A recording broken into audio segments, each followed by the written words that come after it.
नमस्कार, मंडल news bulletin में आपका स्वागत है। आइए पेश करते हैं आज के प्रमुख व मुख्य समाचार।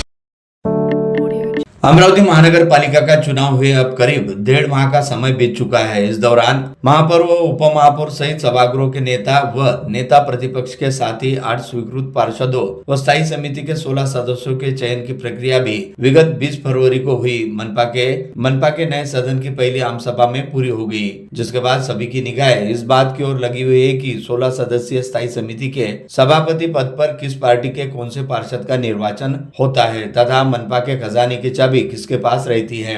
इस सवाल के जवाब में अगले 24 घंटे के भीतर यानी कल 6 फरवरी की दोपहर तक प्राप्त हो जाएगा, क्योंकि विभागीय आयुक्त कार्यालय द्वारा तय की गई तारीख के अनुसार कल 6 फरवरी को अमरावती महानगर पालिका में स्थायी समिति की पहली बैठक होगी, जिसमें स्थायी समिति के सभापति पद के लिए चुनाव कराया जाएगा। अनुमान है कि इस बार स्थायी समिति का सभापति पद भाजपा या अजित पवार गुट वाली राकापा में किसी एक पार्टी के पास रह सकता है। इस बारे में जानकारी हेतु संपर्क किए जाने पर राकापा के प्रदेश उपाध्यक्ष व विधान परिषद सदस्य संजय खोड़के ने बताया कि उनकी इस बारे में पार्टी की नेत्री व उप मुख्यमंत्री सुनेत्रा पवार सहित भाजपा नेता व मुख्यमंत्री देवेंद्र फडणवीस के साथ लगातार चर्चा जारी है और आज शाम तक इस बारे में अंतिम निर्णय ले लिया जाएगा।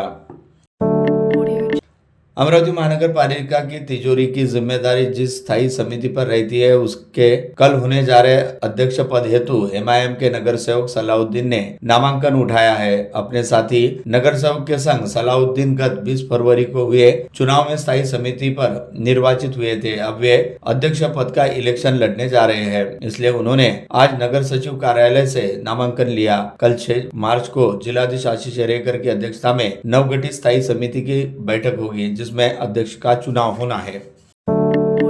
पिछले वर्ष अप्रैल में ऑपरेटिव हुए अमरावती विमानतल से अगले 2 माह में रात्रि में भी विमानों की आवाजाही सुलभ हो जाएगी। बुधवार को महाराष्ट्र विमानतल कंपनी ने बेलोरा स्थित अमरावती विमानतल पर लगाई गई डॉपलर हाई फ्रीक्वेंसी रेंज और डिस्टेंस मेजरिंग साधन के टेस्ट सफल कर लिए। स्वयं एमडीसी की प्रबंध निदेशिका स्वाति पांडेय ने इस बात की घोषणा की है। उन्होंने जारी प्रेस बयान में कहा कि अमरावती एयरपोर्ट पर विश्व मानकों के अनुरूप नाइट लैंडिंग सुविधा का परीक्षण हो गया है। अब केवल एक परीक्षण डीजीसीए द्वारा होगा और अमरावती से भी रात बेरात विमान आ जा सकेंगे। सूत्रों की माने तो अमरावती से अगले कुछ माह में राजधानी दिल्ली, पुणे, अहमदाबाद, हैदराबाद के लिए अलग अलग एयर अलायंस से सेवाएं उपलब्ध हो सकती है। अमरावती विमानतल की उक्त तकनीकी परीक्षा पास होने से यहाँ की विमानों की परिचालन क्षमता बढ़ गई है। एमएडीसी प्रशासन ने स्वयं कहा कि अब रात्रि में विमानों के लैंड होने और उड़ान भरने की दिशा में केवल एक कदम शेष है। ईरान व इजराइल के बीच चल रहे युद्ध, ईरान पर अमेरिका द्वारा किए गए हमले और खाड़ी देशों में चल रहे तनाव के चलते वैश्विक बाजार में कच्चे तेल की कीमतें अचानक ही बढ़ गई है, जिसके चलते पेट्रोल और डीजल के दामों में बेतहाशा वृद्धि हो सकती है। इस आशय की खबर मंगलवार 3 मार्च की रात अचानक फैलनी शुरू हुई, जिसके बाद देखते ही देखते शहर के सभी पेट्रोल पंप पर पेट्रोल व डीजल भरवाने हेतु तमाम तरह के छोटे बड़े वाहनों की लंबी लंबी कतारें लगनी शुरू हो गई। साथ ही हर कोई अपने अपने वाहनों की टंकी फुल करने की जुगत में लगा दिखाई दिया। बड़ी तेजी के साथ फैली इस अफवाह का असर यहाँ तक रहा कि लोग होली का त्योहार मनाने के बाद अपने अपने घर पहुंचकर आराम कर रहे थे। वे भी देर रात अपने वाहन लेकर टंकी फुल कराने पेट्रोल पंप पहुंचकर लाइन में लगने शुरू हो गए, जिसके चलते सभी पेट्रोल पंपों पर देखते ही देखते वाहनों की अच्छी खासी कतार लगनी शुरू हो गई। हालांकि अमरावती जिला पेट्रोल डीलर एसोसिएशन ने तुरंत ही स्पष्टीकरण जारी करते हुए बताया कि फिलहाल पेट्रोल व डीजल के दामों में किसी भी तरह की कोई वृद्धि नहीं होने वाली है और देश में अगले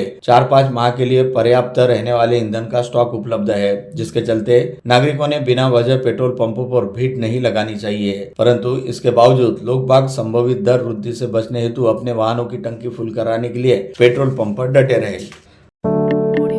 महाराष्ट्र सहित देश के कई हिस्सों में मौसम लगातार बदलता दिखाई दे रहा है। कहीं गर्मी तो कहीं बारिश जैसी स्थिति बनी हुई है। इस बीच मौसम विभाग ने राज्य के कुछ क्षेत्रों में बढ़ती गर्मी और उमस को देखते हुए येलो अलर्ट जारी किया है। नागरिकों को विशेषकर दोपहर के समय सावधानी बरतने की सलाह दी गई है। भारतीय मौसम विभाग के अनुसार हाल ही के दिनों में राज्य में तापमान तेजी से बढ़ रहा है। देश में सबसे अधिक तापमान महाराष्ट्र के अकोला में दर्ज किया गया, जहाँ पारा 38.5 डिग्री सेल्सियस तक पहुँच गया। विदर्भ क्षेत्र के अमरावती और वर्धा में भी तापमान 35 डिग्री सेल्सियस से अधिक दर्ज किया गया है। वहीं राज्य के कुछ क्षेत्रों में आज बादल छाए रहने की संभावना जताई गई है।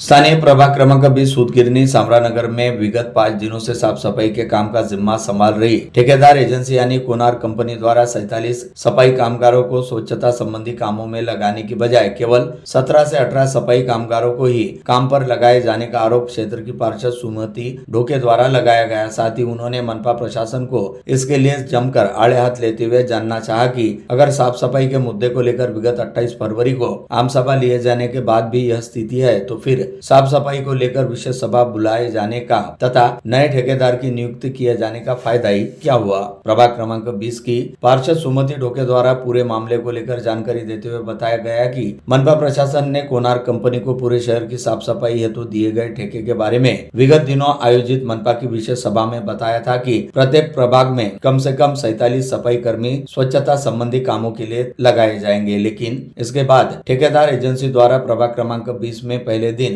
28, दूसरे दिन 24, तीसरे दिन 12, चौथे दिन 12 और आज 5वें दिन केवल 18 सफाई मजदूर काम पर भेजे गए। इसमें भी खास बात यह रही कि इन मजदूरों में नालियों की सफाई करने वाले तथा मृत जानवरों के शव उठाने वाले एक भी कर्मचारी का समावेश नहीं था। मनपा क्षेत्र के बडाली एसआरपीएफ प्रभाग क्रमांक 9 अंतर्गत आने वाले मंगलधाम महादेवपुरी समेत आसपास की बस्तियों में पिछले 2 सालों से तेंदुओं ने आतंक मचा रखा है। इन तेंदुओं ने अनगिनत सुअर और आवारा कुत्तों समेत बकरियों का शिकार किया है। अब यह तेंदुए लोगों के घरों तक आकर पालतू कुत्तों का शिकार करने लगे। तेंदुओं के इस आतंक से क्षेत्र के नागरिकों में काफी दहशत व्याप्त है। शाम ढलते ही लोग अपने घरों में घुसकर बैठ जाते हैं। इन तेंदुओं का बंदोबस्त करने की मांग को लेकर क्षेत्र की अजित पवार गुटवाली पार्षद ममता आवारे ने वन विभाग के पास अनेक बार शिकायतें की है। इसके बावजूद वन विभाग के अधिकारियों द्वारा कोई कार्यवाही नहीं की गई। इस कारण अब नगर सेविका ममता आवारे ने आक्रामक होते हुए तीव्र आंदोलन करने की चेतावनी दी। अमरावती शहर के चित्रा चौक से नागपुरी गेट उड़ान पुल के शेष निर्माण कार्यों को नियोजित तरीके से पूरा करने के लिए यातायात मार्ग में अस्थायी बदलाव किया गया है। यह निर्णय मुंबई उच्च न्यायालय खंडपीठ नागपुर द्वारा दिए गए आदेश के अनुपालन में लिया गया।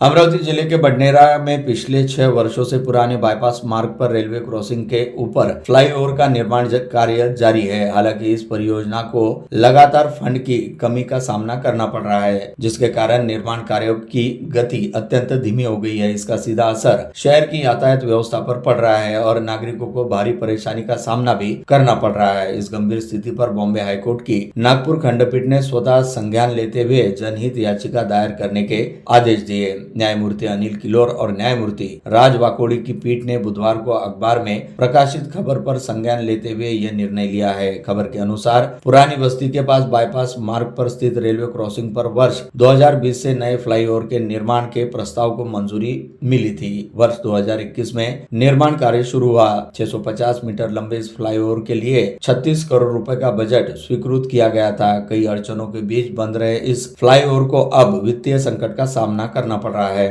अत्यंत सीमित निधि मिलने के कारण पिछले 1 वर्ष से अंतिम चरण का काम धीमी गति से चल रहा है।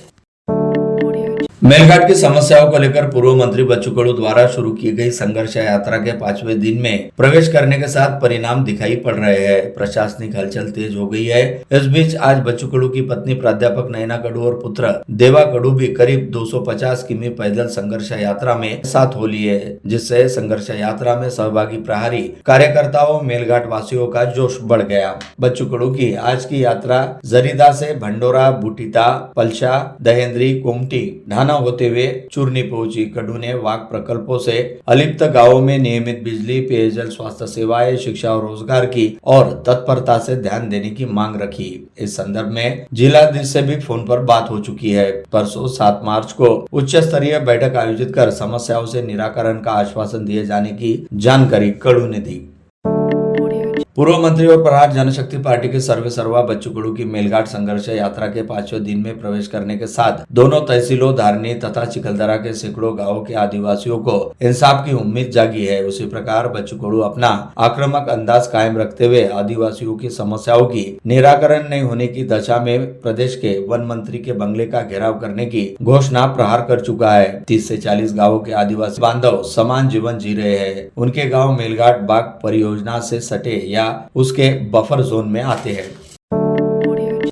सेमाडो से निकली बच्चुगुड़ू की पदयात्रा के दौरान देखा गया कि सबसे ज्यादा सावधान की मुद्रा में वन विभाग के अधिकारी व कर्मी थे। सैकड़ों की संख्या में गार्ड से लेकर रेंजर तक सभी यूनिफॉर्म में बंदोबस्त में तैनात नजर आए। उनकी मुद्रा अलर्ट की दिखाई दी। ऐसे में पुलिस महकमा भी एसडीओ गरुड़ के मार्गदर्शन में मुस्तैद नजर आया। चिकलदरा के थानेदार माटे पीएसआई पाटिल सहित सीआरपीएफ की गाड़ी लगातार यात्रा पर बारीक नजर रख रही थी। मेलघाट विधानसभा क्षेत्र में महात्मा गांधी राष्ट्रीय ग्रामीण रोजगार गारंटी योजना मनरेगा के अंतर्गत कार्यरत मजदूरों की लंबित मजदूरी होली से पहले ही उनके बैंक खातों में जमा कर दी गई है। राज्य सरकार की ओर से होली के अवसर पर 67 करोड़ रुपए का विशेष निधि स्वीकृत किया गया था। इससे मेलघाट सहित आदिवासी बहुल क्षेत्रों के हजारों मजदूरों को बड़ी राहत मिली है। प्रशासनिक सूत्रों के अनुसार आगामी कुछ दिनों में शेष बकाया राशि भी मजदूरों के खाते में जमा होने की संभावना है। All India renewable energy association ने शासन द्वारा घरों दुकानों पर सौर ऊर्जा पैनल लगाने की नीति में किए गए कथित परिवर्तन के विरोध में आज दोपहर कटोरा नाका से बिजली कंपनी महावितरण के कार्यालय पर विशाल मोर्चा निकाला गया, जिसका नेतृत्व एसोसिएशन के आशीष पेटे और अन्य पदाधिकारियों ने किया। इस समय एसोसिएशन के निवेदन बिजली कंपनी अभियंता को सौंपे गए, जिसमें पहले के समान अनुदान और शर्तें जारी रखने की मांग शासन और महावितरण से की गई। माहेश्वरी पंचायत ने श्री राधाकृष्ण मंदिर में बुधवार शाम होली मिलन का सफल सुंदर आयोजन किया। उभरती जस गायिका पूजा मालानी ने मधुर भजनों की प्रस्तुति दी, जिससे सराबोर होकर समाज बंधु भगिनी ने थिरक कर अपना आनंद व्यक्त किया। सैकड़ों की संख्या में बंधु भगिनी उमड़े थे। रंग गुलाल से सभी के माथे पर तिलक किया गया। उसी प्रकार फूलों की होली भी खेली गई।